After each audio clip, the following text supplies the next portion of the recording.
ഇന്ന് കേരളത്തിൽ ഇടതുപക്ഷം ശക്തമായി നിലനിൽക്കുന്നത് കൊണ്ടാണ് നാനാജാതി മതസ്ഥർക്ക് സമാധാനമായിട്ട് ഇവിടെ ജീവിക്കാൻ സാധിക്കുന്നത്. ഇവിടെ ക്രിസ്ത്യാനിക്ക് ചർച്ച് ഉണ്ടാക്കാം, മുസ്ലിമിന് മോസ്ക് ഉണ്ടാക്കാം, ഹിന്ദുവിന് ദേവാലയം ഉണ്ടാക്കാം. ആർക്കും അതിൽ തമ്മിൽ യാതൊരു വൈരാഗ്യവുമില്ല.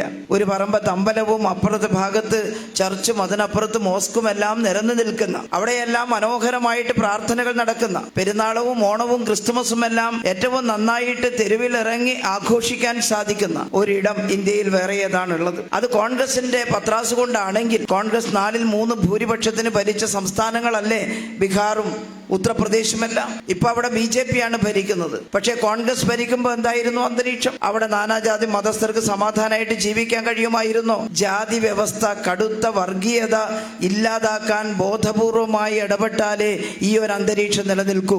കേരളത്തിൽ ഇന്ന് ഈ സൗഹാർദ്ദ അന്തരീക്ഷം ഉണ്ടാകുമ്പോൾ നമ്മളെല്ലാം കരുതുന്നത് അത് താനേ ഉണ്ടായിട്ടുള്ളതാണ് എന്നാണ്. എന്നാൽ കേരളത്തിലെ ഓരോ സഹോദരങ്ങളോടും നമ്മൾ പറയണം, നമ്മുടെ കയ്യിലുള്ള ഈ സുരക്ഷിതത്വം തകർക്കാൻ കൂട്ടുനിൽക്കരുത്. ഇടതുപക്ഷത്തെ തകർക്കാൻ കൂട്ടുനിൽക്കുക എന്ന് പറഞ്ഞാൽ കേരളം ഇന്ന് അനുഭവിക്കുന്ന ഈ സുരക്ഷിതത്വം തകരുക എന്നതാണ്. മുസ്ലിം ലീഗിന്റെ എല്ലാം UDFന്റെ എല്ലാം അണികളിലുള്ള ചില ആളുകൾ സ്വകാര്യ സംഭാഷണത്തിലൊക്കെ പറയും, ഇടതുപക്ഷം ശോഷിക്കുന്നത്, ഇടതുപക്ഷം ക്ഷീണിക്കുന്നത് ശരിക്കും ഭയപ്പെടുത്തുന്ന കാര്യമാണ്. ഇടതുപക്ഷം നിലനിൽക്കണം. പക്ഷെ പൊളിറ്റിക്കലായിട്ട് ഇടതുപക്ഷത്തെ ആക്രമിക്കാൻ അവരുടെ നേതാക്കന്മാർ ആഹ്വാനം ചെയ്യുമ്പോൾ ആ ആഹ്വാനത്തിന് പിന്നിൽ ന്യൂനപക്ഷ മതസ്ഥർ പോലും അണിനിരന്നു പോകുന്നത് അപകടകരമായിട്ടുള്ള വസ്തുതയാണെന്ന് നാം കാണണ്ടേ.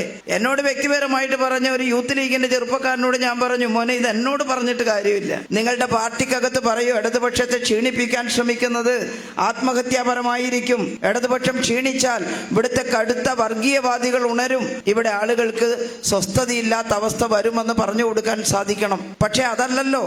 എങ്ങനെയെങ്കിലും ഇടതുപക്ഷത്തെ പരാജയപ്പെടുത്തിയിട്ട് അധികാര കസേരയിലേക്ക് കയറിയിരിക്കാനാണല്ലോ UDFന്റെ ഇപ്പോഴത്തെ ശ്രമം. അധികാര കസേര കൈയാളുക എന്ന മിനിമം അജണ്ടയല്ലാതെ VD സതീശനും കൂട്ടർക്കും വേറെ എന്തെങ്കിലും ഒരു അജണ്ടയുണ്ടെന്ന് തോന്നിയിട്ടില്ല.